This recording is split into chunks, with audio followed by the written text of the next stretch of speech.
এই গল্পের সারাংশ সত্য ঘটনা অবলম্বনে, কিন্তু এটি নাট্যরূপে কিছু পরিবর্তন করে তুলে ধরছি তোমাদের সামনে। আশা করছি এই গল্পটা তোমাদের পছন্দ হবে। তাহলে চলো শুরু করা যাক আজকের গল্প, অভিশপ্ত কুলধারা। গল্পটা যদি তোমাদের ভালো লাগে তাহলে অবশ্যই লাইক করবে, আর যারা যারা এখনো পর্যন্ত সাবস্ক্রাইব করোনি তারা চ্যানেলটি সাবস্ক্রাইব করে নেবে, আর বন্ধুদের সাথে গল্পটি শেয়ার করো। চলুন শুরু করা যাক আজকের গল্প। আজকের গল্পের মুখ্য চরিত্র কোনো ব্যক্তির না, রাজস্থানের একটি গ্রাম কুলধারা।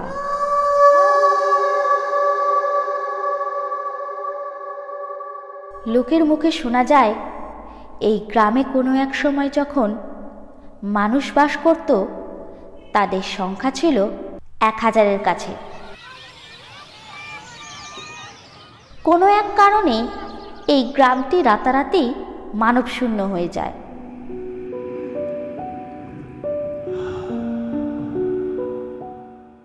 যারা এখানে বাস করত তারা কোথায় যায়, কিভাবে যায়, তা এখনো পর্যন্ত সকলের কাছে রহস্য।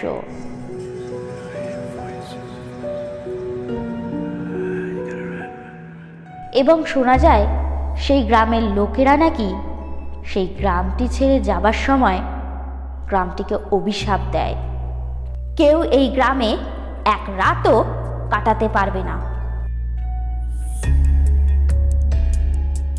তারপর থেকে আজ পর্যন্ত এই গ্রামে কেউ একটা রাতও থাকতে পারেনি।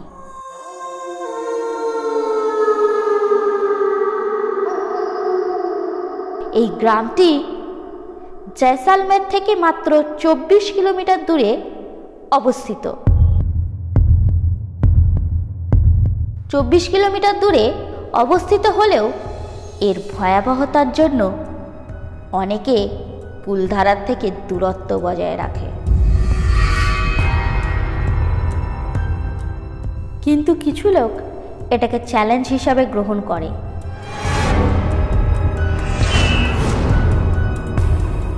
তেমনই কয়েকজন কলেজ স্টুডেন্ট কুলধারার রহস্য উদ্ঘাটন করবে বলে ঠিক করে। কুলধারা যাবার প্ল্যান করে তারা। এই স্টুডেন্টগুলোর মধ্যে একজন হলো রোহিত, আশিস, পিউ আর তানিয়া। এদের মধ্যে পিউয়ের বাড়ি ছিল জয়সালমেরে। সকলে মিলে ঠিক করে তারা সবাই সকাল সকাল পিউদের বাড়ি আসবে এবং বিকেল বিকেল বেরোবে কুলধারার উদ্দেশ্যে। বিকেল হতেই তারা 4 জন রোহিতের গাড়িতে বসে রওনা দেয়।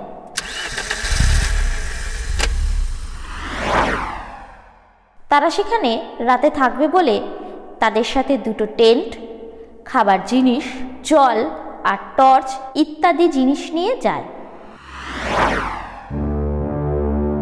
কিছুক্ষণের মধ্যেই তারা জয়সালমের থেকে কুলধারা এসে পৌঁছায়। রোহিত বলে, চল তানিয়া, আমরা গিয়ে দেখে আসি কোন জায়গাটা সঠিক হবে টেন্ট খাটানোর জন্য। ততক্ষণ ওরা বাকি জিনিসপত্রগুলো নামাতে থাকুক। আশিস আর পিউ গাড়ি থেকে জিনিসগুলো নামাচ্ছিল। তখনই পিউয়ের মনে হলো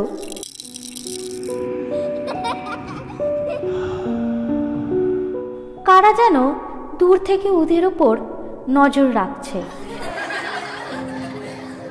আর পিউ দেখতেই তারা লুকিয়ে পড়ল। পিউ বলে, কে কে ওখানে? কি হয়েছে রে? মনে হলো ওদিকে কেউ যেন আছে।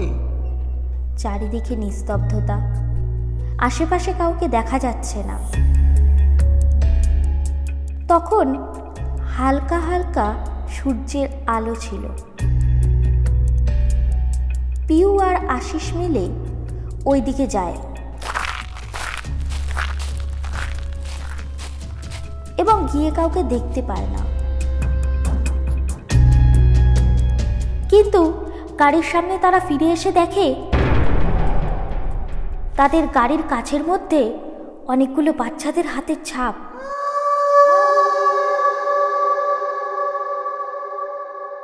তারা যখন গাড়ি চালিয়ে কুলধারা এসেছিল তখন তাদের গাড়ির কাছে অনেক ধুলো জমে গেছিল। সেই কাজগুলোতেই দেখা যাচ্ছিল এই বাচ্চাদের হাতের ছাপ।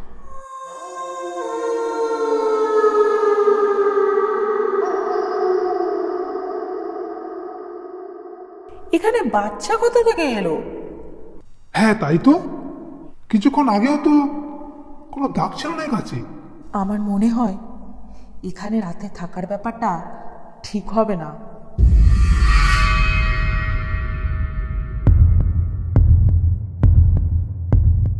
এদিকে রোহিত আর তানিয়া গ্রামের অনেকটা ভেতরে চলে যায়। তারা দেখতে পাচ্ছিল এখনো এখানে অনেক বাড়ি ভালো অবস্থায় পড়ে আছে। তারা চারিদিক ঘুরে একটা জায়গা ঠিক করে। সেখানে তারা মনে করে একটা টেন্ট লাগাবে। এখানটায় অনেকটা খোলা জায়গা আছে, চল তানিয়া টেন্টগুলো এখানেই নিয়ে আসি। তাদের কথা শেষ হতেই তারা শুনতে পায় কারা যেন কথা বলছে। আয় তাড়াতাড়ি চল, এই চল চল চল, বেলা হয়ে যাচ্ছে, চল চল চল, বাড়ি চল বাড়ি চল। সাধারণত গ্রামের মহিলারা পায়ে তোড়া পড়ে এবং গ্রামের মহিলারা যখন জল আনতে যায় তখন তারা অনেকে মিলে যায়। ঠিক তেমনই মনে হচ্ছিল যে অনেকগুলো মহিলা একসাথে জল তুলে নিয়ে ফিরছে। এই এরকম করিস না, দেরি হয়ে যাচ্ছে, চল চল, আরে চল না। কথা বলতে বলতে তারা রোহিত আর তানিয়ার দিকে এগিয়ে আসছে। তাদের পায়ের তোড়ার শব্দ আর তাদের কথার আওয়াজ ক্রমশ বাড়ছিল।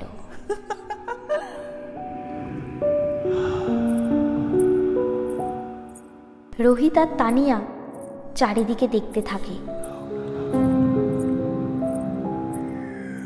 অন্ধকার হয়ে এসেছিল বলে তাই কাউকে কোথাও দেখতে না পেয়ে তারা তাদের মোবাইলে টর্চ অন করে চারিদিকে ঘোরাতেই আওয়াজ বন্ধ হয়ে গেল। রোহিত তানিয়াকে কিছু বলতে গিয়ে চুপ করে যায়। তারা দুজনেই অনুভব করে কারা যেন তাদের ঘাড়ের কাছে এসে নিঃশ্বাস ছাড়ছে।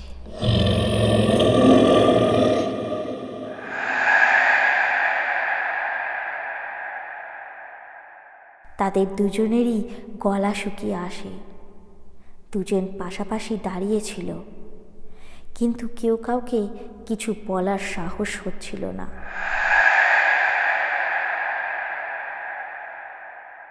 দুজনের মধ্যে একজনেরও সাহস হচ্ছিল না পিছনে ঘুরে দেখার।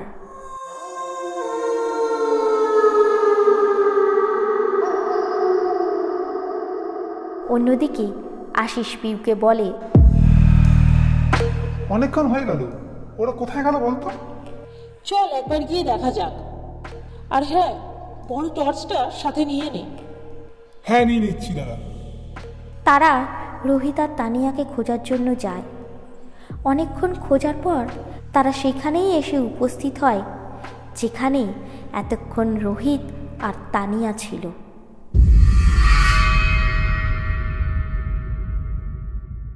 সেখানে তখন আর কেউ নেই। পিউ বলে, কোথায় গেল ওরা? পিউয়ের কথা শেষ হওয়া মাত্রই তারাও একই অনুভূতি পাওয়া শুরু করে। অনেকে মিলে তাদের দিকে আসছে। কিন্তু এরাও কাউকে দেখতে পায় না। কিছুক্ষণ পর তাদের মনে হয় সেই সকল আওয়াজ যারা করছিল তারা এখন তাদের চারিপাশে এসে উপস্থিত হয়ে আছে এবং তারা এখন এত কাছে এসে গেছে পিউ আর আশিসের যে তাদের নিঃশ্বাস তাদের কানের পাশে এসে পড়ছিল।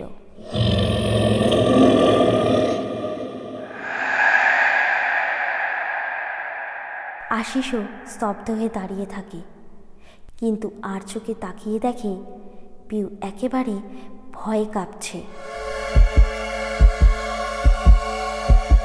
আশিস পিউয়ের হাত ধরে সজোরে টান মারে ও অন্ধকারের মধ্যে ছুট দেয় কোনো দিশা না পেয়ে। কিছুটা দৌড়ানোর পর তারা দেখে সামনে একটা বড় কুয়ো, আর তার সামনেই দাঁড়িয়ে আছে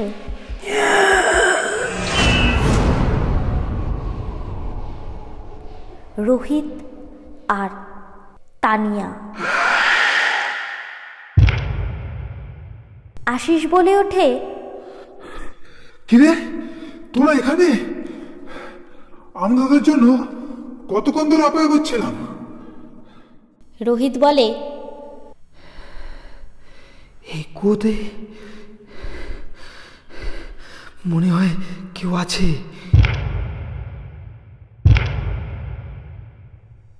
কি বলছিস? তানিয়া বলে ওঠে, হ্যাঁ ভেতরে মনে হয় কেউ আছে। আশিসের কাছে যে টর্চটা ছিল সেটা নিয়ে কুয়োর ভিতরে মারে,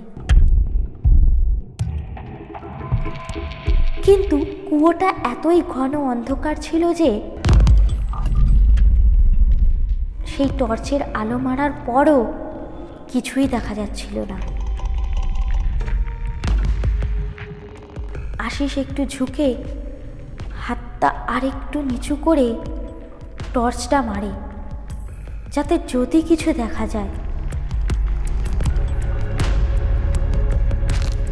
তখনই কে যেন কুয়োর ভিতর থেকে আশিসের হাতটা ধরে নেয়।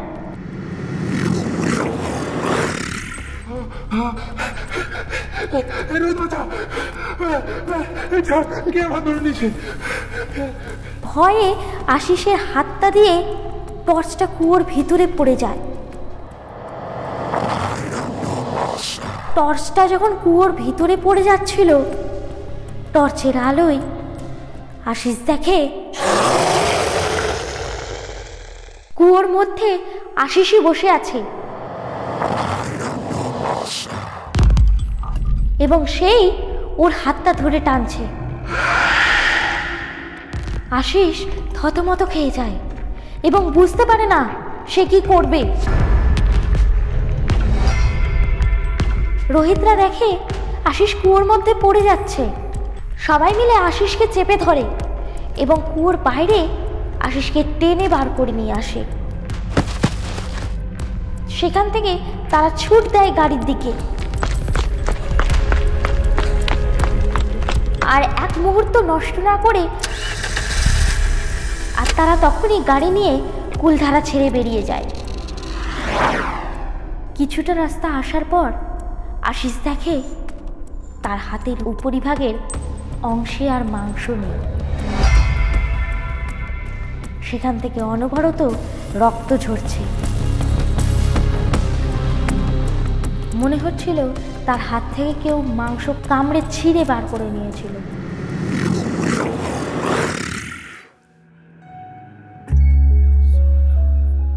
যদি গল্পটা ভালো লেগে থাকে তাহলে চ্যানেলটা অবশ্যই আজকে সাবস্ক্রাইব করে দেবেন, আর লাইক আর শেয়ার করতে কিন্তু ভুলবেন না।